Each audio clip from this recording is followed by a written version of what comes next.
if you've been vaccinated and have questions like when does immunity kick in and how long will it protect you and others, today we'll try to answer some of those questions in Science in 5. Welcome, I'm Vismita Gupta-Smith and this is WHO's Conversations in Science. And answering your questions today is Dr. Catherine O'Brien. Welcome, Kate. Thank you so much. Pleased to be with you.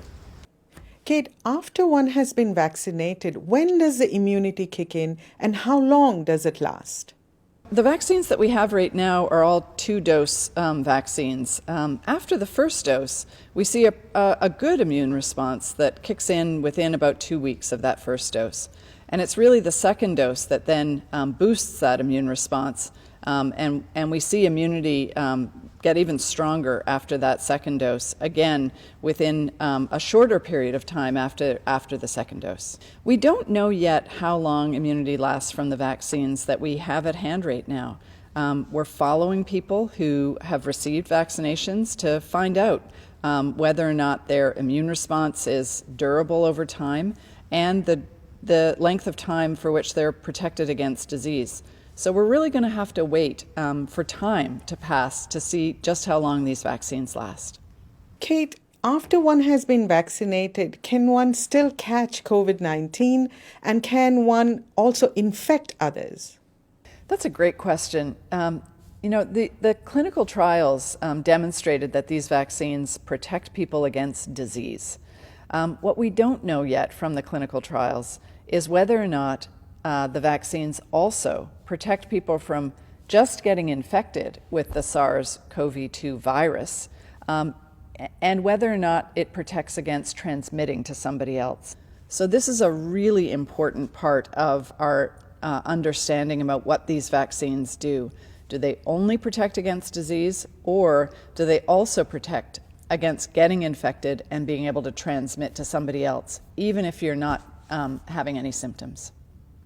Kate, explain to us, why does one need to continue with the precautions even after vaccination, and how long are we expected to take these precautions?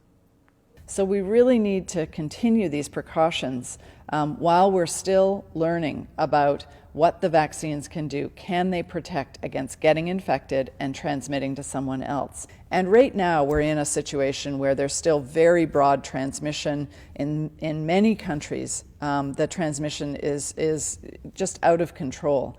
And so for how long we need to continue these precautions is really going to depend on what communities and countries can do to really crush this virus, to crush the transmission. And in that way, the vaccines can do their best job at preventing disease. But remember that we don't actually have the evidence yet for using the vaccine in some age groups. We don't have the evidence for use of vaccines in children, for instance. So for the time being, those age groups are going to continue to be at risk of both disease and infection and being able to transmit to other people. The second reason is that the vaccines are in short supply. So we don't have enough vaccine yet out in the community to protect everybody. Those are the reasons why we have to continue the precautions, especially the masking, the physical distancing, the hand washing, and not gathering in big groups.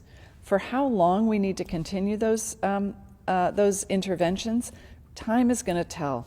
Once we get broad vaccination coverage in the community, when we know more about what the vaccine can actually do to prevent infection, we can slowly start taking our foot off the pedal of these other interventions and make sure that the transmission, again, doesn't start to escalate again.